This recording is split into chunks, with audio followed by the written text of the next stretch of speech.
आजपासून या लाडक्या बहिणींच्या खात्यामध्ये जमा होणार आहे। महिला आणि बालकल्याण मंत्री आदिती तटकरे यांनी ट्विट करत ही माहिती दिली आहे। निधी वितरण प्रक्रिया आजपासून सुरू होणार असल्याचं त्यांनी म्हटलेलं आहे।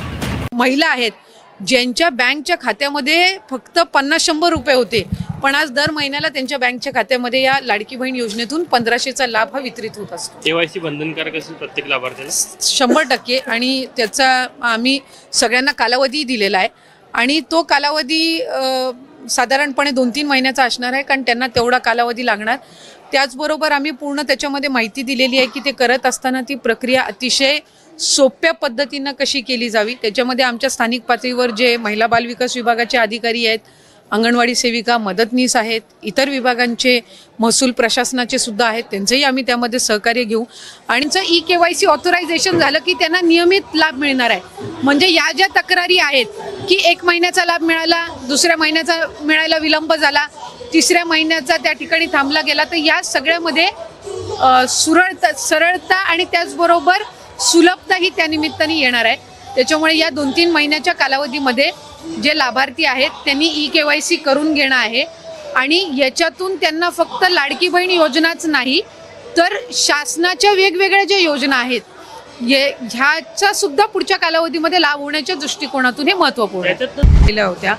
ई-केवायसी साधारणपणे महा-डीबीटी पोर्टलवर ज्या ज्या काही स्कीम्स राबवल्या जातात त्या सगळ्यांना ई-केवायसी ही प्रक्रिया फॉलो केली जात असते।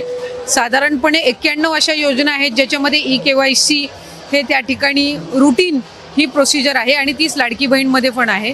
फक्त ई-केवायसी राबवत असताना आपल्याला UDIचे अधिकृतता घ्यावी लागते, ऑथरायझेशन घ्यावं लागतं आणि त्याच्यासाठी साधारणपणे 118 बाबींची पूर्तता करावी लागते आणि या बाबींची पूर्तता केल्यानंतर ते ऑथरायझेशन आपल्याला मिळत असतं आणि या संपूर्ण ऑथरायझेशनला साधारणपणे 8 ते 9 महिन्याचा कालावधी लागत असतो। त्याच्यामुळे आम्ही ऑथरायझेशन मिळण्यासाठीची प्रक्रिया ही 8-9 महिन्यांपासून सुरू केली आणि ती मिळाल्यानंतर आम्ही ई-केवायसीची प्रक्रिया ही सुरू केलेली आहे। ई-केवायसीमुळे ज्या लाभार्थी आहेत त्यांना अधिकचा फायदा होणार आहे, कारण त्यामध्ये वेगवेगळ्या पद्धतीचा संभ्रम हा पसरवण्याचा प्रयत्न करत आलेले आहेत। ही योजना जी आहे ही महिलांमध्ये, लाडक्या बहिणींमध्ये अतिशय लोकप्रिय आहे। महिलांना त्याचा लाभ मिळतोय। कुठेही आम्ही याच्यामध्ये लाडकी बहिणीची संख्या कमी करण्याचा प्रयत्न नाही आहे। मी म्हटल्याप्रमाणे ई-केवायसीतून महिलांना रेग्युलरली नियमितपणाने लाभ देण्यामध्ये, म्हणजे ज्या लाभार्थी महिला आहेत त्यांना लाभ मिळण्यामध्ये आणखीन सुलभता येणार आहे आणि या व्यतिरिक्त पुढं सुद्धा शासनाच्या ज्या वेगवेगळ्या योजना निघतील, एकदा त्यांचं ई-केवायसी झालेलं असेल की पुढच्या काही योजनांसाठी सुद्धा त्यांना ॲडिशनल काही प्रोसिजर्स कराव्या लागणार नाही। बोगस लाभार्थ्यांना शोधण्यासाठी गोल्डन डेटा काहीतरी आणला जाणार आहे, काय नेमकं आहे? नाही, मी तर हे पहिल्यांदाच ऐकते। खरं तर आम्हाला वेगवेगळ्या विभागांकडनं आम्ही स्वतःच विभाग म्हणून वेगवेगळ्या विभागांना पत्र दिलेलं आहे की त्यांच्याकडे असणारा जो डेटा आहे तो त्यांनी आमच्या विभागाला द्यावा। जसं डिसेंबर अखेरीस जानेवारी महिन्यामध्ये आम्हाला कृषी विभागाकडून नमो शेतकरीचा डेटा मिळाला, तो आम्ही इंटिग्रेट केला आणि त्यानुसार लाभार्थी जे आहेत त्यांना 500 रुपये लाडकी बहीणमधून आणि 1000 नमो शेतकरीतून मिळतात।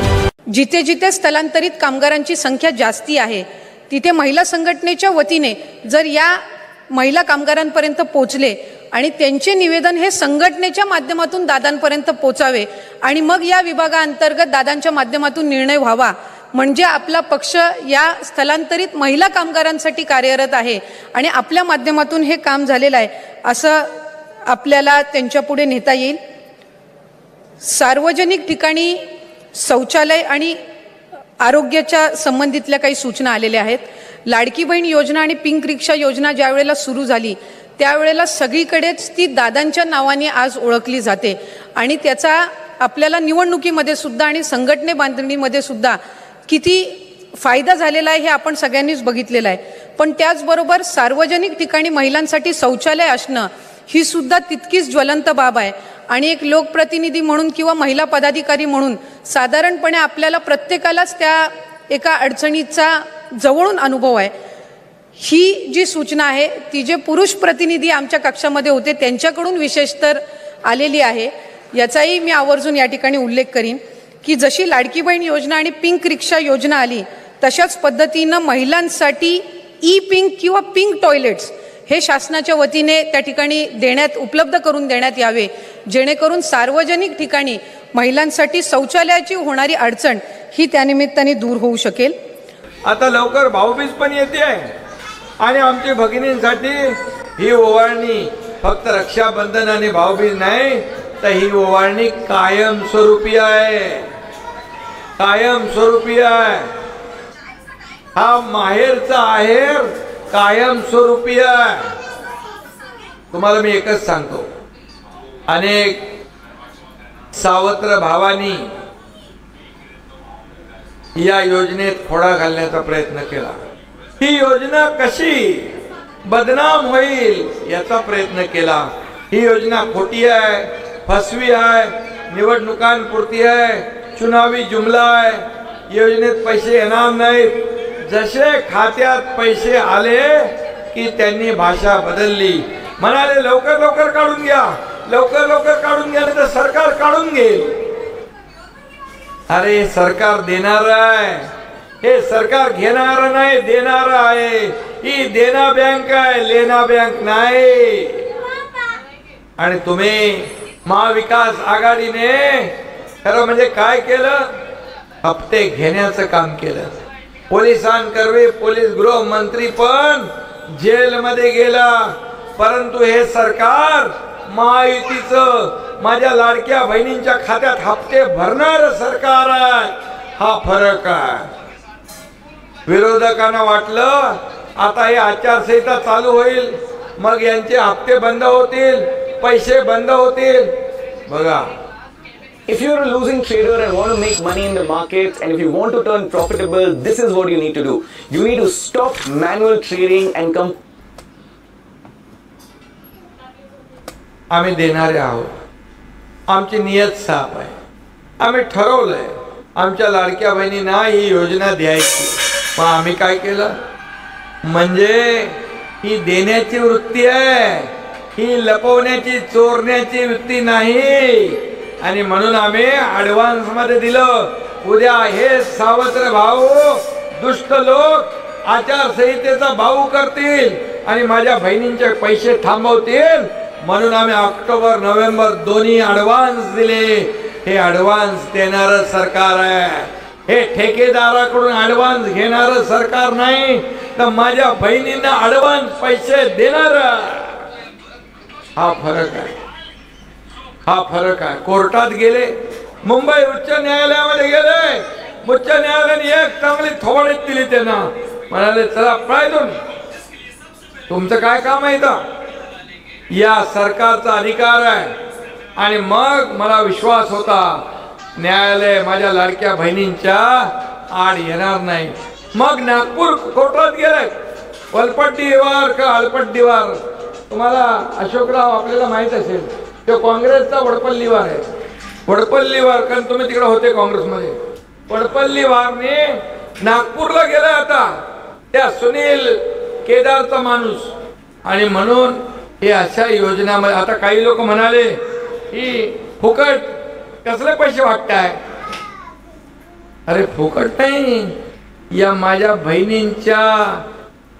बहिणींच्या जीवावर आम्ही सरकारमध्ये बसलोय. आम्ही हे फुकटचे नाही. माझ्या बहिणींचा अधिकार आम्ही त्यांना देतोय. माझ्या भावांचा अधिकार आम्ही त्यांना देतोय. कसले टिंगल करताय. काही लोक म्हणाले तिजोरी खाली करताय.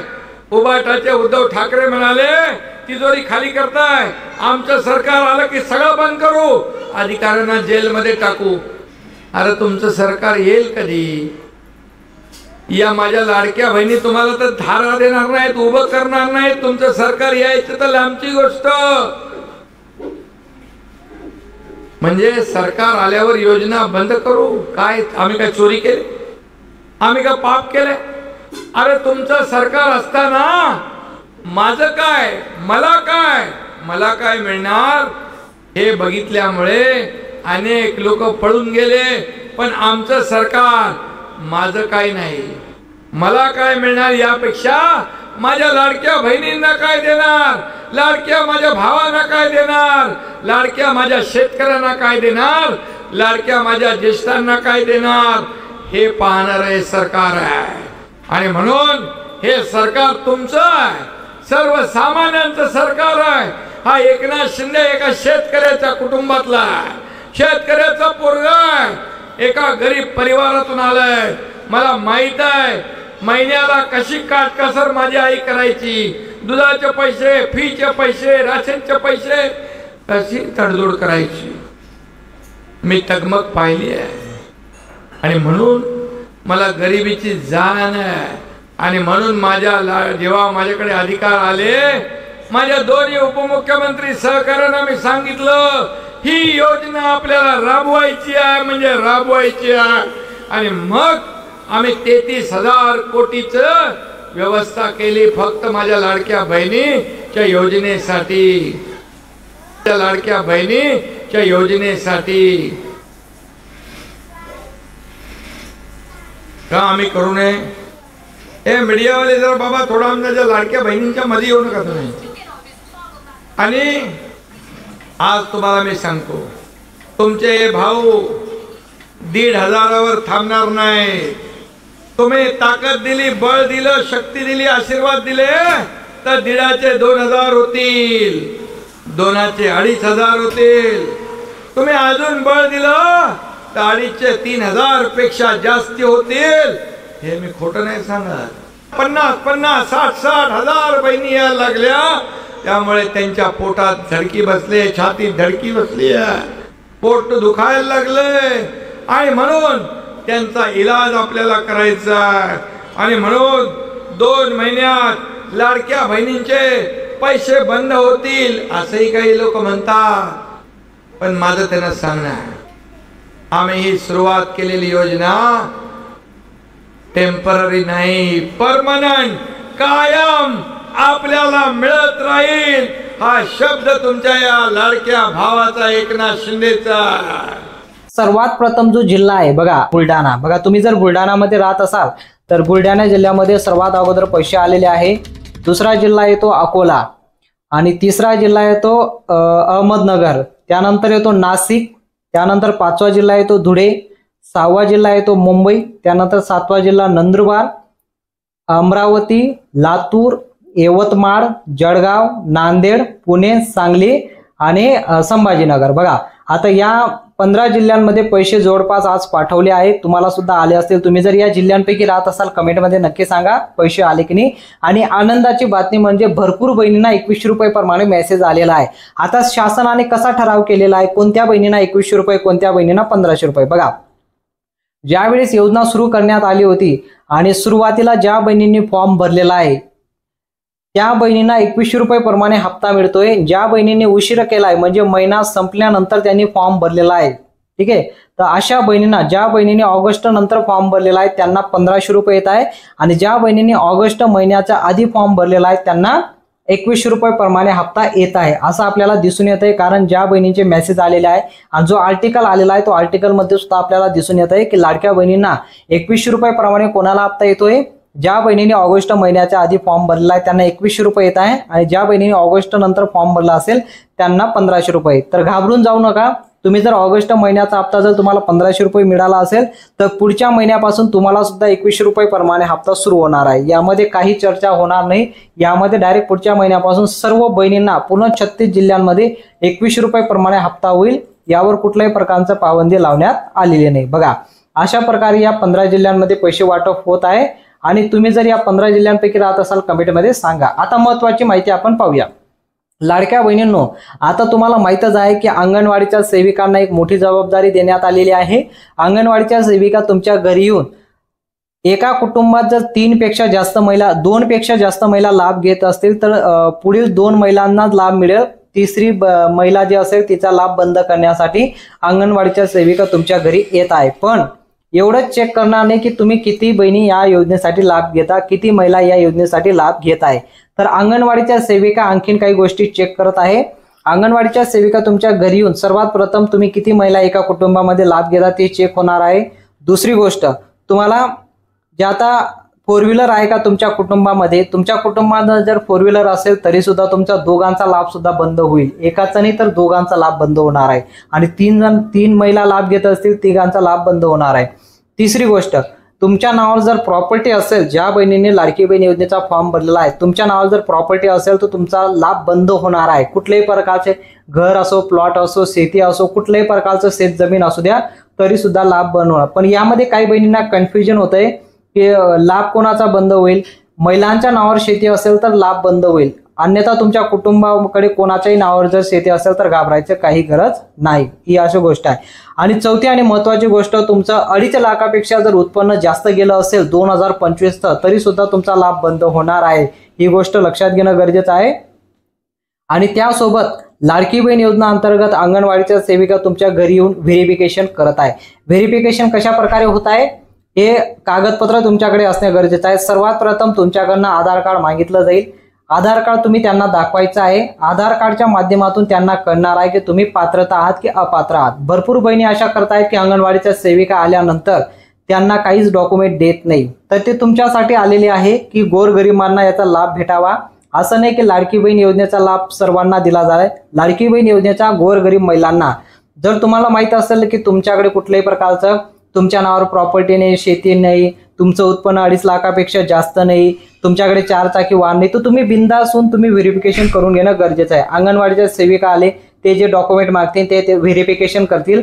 आणि सर्वात प्रथम म्हणजे याची एक चर्चा सुद्धा आहे, अंगणवाडीच्या सेविका अशा बहिणींना सुद्धा शोधत आहे की ज्या बहिणी आता लाडकी बहीण योजनेचा लाभ मिळतोय आणि अशा भरपूर वयानुसार त्या बहिणींचा मृत्यू झाला असेल, त्या आता हयातीला नसतील, त्या बहिणींना सुद्धा त्यांच्या बँक अकाउंटला पैसे जमा होतात. अशा बहिणींचं नाव कमी करण्यासाठी सुद्धा व्हेरिफिकेशन होत आहे. म्हणून घाबरून जाऊ नका. जर तुम्हाला लाडकी बहीण योजनेचा लाभ मिळत असेल तर घाबरायची काही गरज नाही. ठीक आहे, फक्त व्हेरिफिकेशन करून घेणं गरजेचं आहे. आणि सर्वात महत्त्वाची गोष्ट म्हणजे बँकांनी जी सूचना दिलेली आहे की लाडक्या बहिणींना जे आता लाडकी बहीण योजनेचा लाभ मिळतोय, काही बहिणींना 2100 रुपये, काही बहिणींना 1500 रुपये मिळत आहे, तर यासाठी बँकांनी एक नोटीस जाहीर केलेली आहे. ती नोटीस कशा प्रकारे आहे की भरपूर अशा बहिणी त्यांचं आधार सीडिंग व्यवस्थित झालेलं नाही. बघा, तुम्हाला मेसेज आला असेल, मेसेज जर आला असेल की बँकांकडून तुमचं आधार सीडिंग झालेलं नाही, तुम्ही डायरेक्ट बँकेत जायचं आणि ज्या बँकेमध्ये तुमचं लाडकी बहीण योजनेचे पैसे जमा होतात ते खातं एकदा चेक करून घेणं गरजेचं आहे. तिथं जायचं, एकदा चेक करायचं की आमचं डेबिटी ऍक्टिव्ह आहे की नाही. डेबिटी म्हणजे डायरेक्ट बँक ट्रान्सफर. जे पैसे लाडकी बहीण योजनेचे तुमच्या बँक अकाउंटला येतात त्याला डेबिटी बोललं जातं. तुमचं डेबिटी ऍक्टिव्ह आहे की नाही. दुसरी गोष्ट, तुमचं आधार सीडिंग झालेलं आहे की नाही, म्हणजे आधार लिंकिंग झालेलं आहे की नाही बँकेमध्ये, ती गोष्ट चेक करून घेणं गरजेचं आहे. आणि जर तुमच्याकडनं पॅन कार्ड वगैरे मागितलं जात असेल तर पॅन कार्ड तुम्ही तिथं बँकेमध्ये लिंक करून घेणं गरजेचं आहे तुमच्या बँक खात्याशी. बस एवढीच गोष्ट तुम्हाला करायची आहे, बाकी काही करायची गरज नाही. फक्त एवढं एकदा तुम्ही चेक करून घ्या तुमचं खातं व्यवस्थित वगैरे चालू आहे की नाही, तेवढं तुम्ही चेक करून घेणं गरजेचं आहे. एकदा कधी तुमचं व्यवस्थित असेल तर डायरेक्ट डेबिटीच्या माध्यमातून तुमच्या बँक अकाउंटला पैसे पुढे अशाच पद्धतीने सुरू राहतील. आणि लाडकी बहीण योजनेचा जर तुम्हाला पैसे आले असतील तर तुम्ही कमेंटमध्ये सांगा. आणि पैसे 2100 रुपये प्रमाणे आले का 1500 प्रमाणे आले, कोणत्या जिल्ह्यात 1500 प्रमाणे, कोणत्या जिल्ह्यात 2100 रुपये प्रमाणे, जिल्ह्यांची नावं सुद्धा तुम्ही कमेंटमध्ये लिहा. आणि माहिती जर आवडली असेल तर व्हिडिओला नक्की लाईक करा आणि चॅनलला देखील सबस्क्राईब करा. भेटूया पुढच्या मोठ्या अपडेटमध्ये.